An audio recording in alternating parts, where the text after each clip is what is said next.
എന്നാ വേണോ? വേണം. എന്നാ വേണ്ടേ? വേണ്ട. ആരെങ്കിലും നേരിട്ട് ചോദിച്ചാലോ? വേണ്ടണം.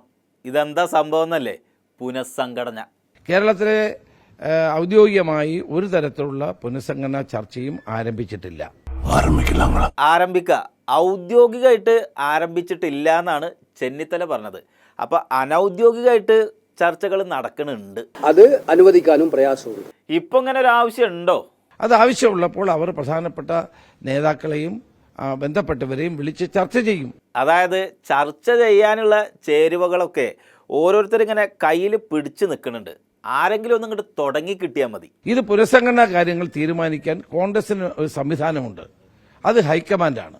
ഹൈക്കമാൻഡിനെ ഇങ്ങനെ തോണ്ടി ഓർമ്മിപ്പിക്കുന്നുണ്ട്, ആരൊക്കെയോ എവിടേക്കോ നിന്നിട്ട്. പക്ഷേ ചർച്ച അങ്ങോട്ട് മുറുകണില്ല. അതൊക്കെ സ്ഥിരം പാർട്ടിക്ക് ഇന്ന് ഇന്നലെയും തുടങ്ങിയതല്ല, പണ്ട് കാലത്തെ ഉണ്ട്, നാളെ ഉണ്ടാവും. അതൊന്നും ഏൽക്കില്ല എന്ന് മാത്രം. അങ്ങനെ ഏൽക്കേണ്ട ചർച്ചയൊക്കെ നടത്താൻ സമയമായോ? ഇപ്പൊ ആക്സിലേറ്റർ പിടിക്കണവര് നന്നായിട്ട് ഓടിക്കണില്ലേ? അത് നേതൃത്വമായിട്ട് അവർ മുന്നോട്ട് പോകുന്നുണ്ട്. നല്ല പുള്ളിങ് ഉണ്ട്. ഞാൻ പറഞ്ഞില്ലേ, ഇപ്പോഴത്തെ ഏത് എഞ്ചിൻ വേണേലും എടുത്തു നോക്കിക്കോ, ഇത്രയും കണ്ടീഷനായിട്ട് കിട്ടൂല. പാർട്ടിക്ക് ഇപ്പോൾ നേതൃത്വമുണ്ട്, അത് നേതൃത്വമായിട്ട് അവർ മുന്നോട്ട് പോകുന്നുണ്ട്. നീ നിന്റെ ഇഷ്ടം പോലെ ചെയ്യേ. കെ.സി. സാറേ, നിങ്ങൾ പറഞ്ഞത് പലരും അംഗീകരിക്കുന്നുണ്ട്. പക്ഷെ പലർക്കും ഇക്കാര്യത്തിലുള്ള വിശ്വാസത്തിന് വലിയ കട്ടി പോരാന്ന് പറയുന്നുണ്ട്. ആരാന്നൊക്കെ ഇതൊന്ന് കേട്ടു നോക്കി, എന്നിട്ട് നിങ്ങൾ തന്നെ തീരുമാനിക്കും. അല്ല, കോർഡിനേഷൻ കുറവാണെന്നൊന്നും എനിക്ക് തോന്നിയിട്ടില്ല. അവർ ഒരുമിച്ച് പ്രവർത്തിക്കേണ്ടതാണ്, ഒരുമിച്ച് മുന്നോട്ട് പോകേണ്ടതാണ്. അങ്ങനെയാണെന്നാണ് എൻ്റെ വിശ്വാസം. കേട്ടില്ലേ? ഒരു അങ്ങനെയാണ്, ഒരു ഉറപ്പില്ലാത്ത പോലെ. അത് മറ്റൊരു പ്രശ്നം. അതൊരു ആ കാര്യത്തെ കുറിച്ചല്ല ഞാൻ പറയുന്നത്. എന്തായാലും തൊള്ള തുറന്നാരും പറയണില്ല, അതൊരു സത്യമാണ്. സംഘടനാപരമായ ഒരു കാര്യങ്ങളും എൻ്റെ നാവിൽ നിന്ന് വരില്ല. പിന്നെ ആരാണിത് ഇങ്ങനെ ഒരു ചർച്ചയാക്കണത്? അത് ചിലരൊക്കെ അതിന്റെ പിന്നിലുണ്ടാതെ പാർട്ടിക്കാരല്ല. അതായിക്കോട്ടെ. അല്ല, നിങ്ങളെ അഭിപ്രായം എന്താണ്? പുനഃസംഘടന നടത്തണോ? പ്രതിപക്ഷ നേതാവും KPC പ്രസിഡന്റ് ഒന്നിച്ചാണ് നീങ്ങുന്നത്.